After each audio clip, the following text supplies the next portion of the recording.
Mtazamaji, mgomo wa walimu unazidi kushika kasi. Walimu wa kaunti ya Homa Bay hii leo basi walifanya maandamano katika mji wa Yugis wakikashifu tume ya huduma ya kuajiri walimu TSC kwa kuandikia barua za nidhamu hata walimu waliofariki.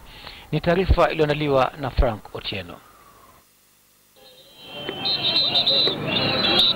Walimu hawa walikusanyika mjini Oyugis, mkusanyiko uliowaleta pamoja wanachama wa KUPPET na wale wa chama kikongwe cha KNUT,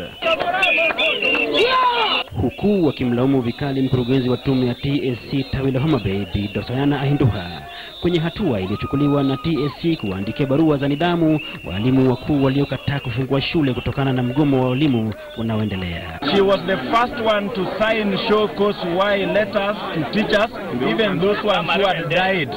Kwenye nakala ya barua hizo ambazo KTN News ilifanikiwa kuziona, mnamo tarehe 3 mwezi huu wa Septemba, TSC ilimwandikia barua aliyekuwa mwalimu mkuu wa shule ya msingi Mwamba, marehemu Charles Owaka, aliyeaga dunia mwaka mmoja uliopita, kwamba aeleze ni sababu zipi zilizomzuia marehemu kufungua shule kwa muhula wa 3 na badala yake kushiriki kwenye mgomo.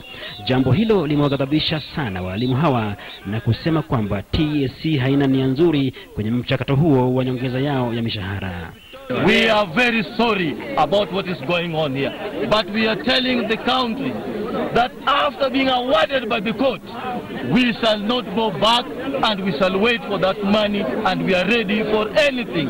Orodha ya walimu walioandikiwa barua za nidhamu haikuishia kwa marehemu Charles Owaka tu.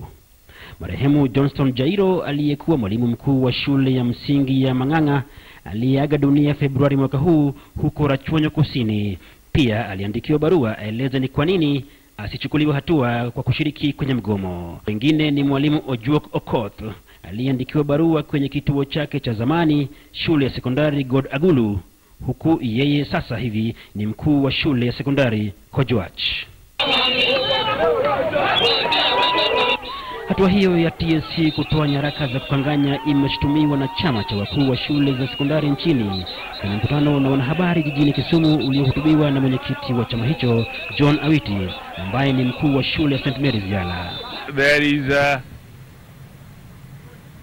a former teacher, the late Charles Owaka, TSC number 146442 at Mwamba Primary School in Homa Bay County. This teacher died in July and was buried on 4th of August 2015.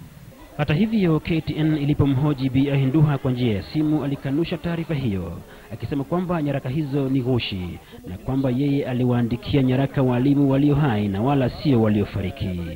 These are letters which are signed originally by her. These are her signature. And this is the rubber stamp of the TSC. Frank Otieno, KTN News, Oyugis, County ya Homa Bay.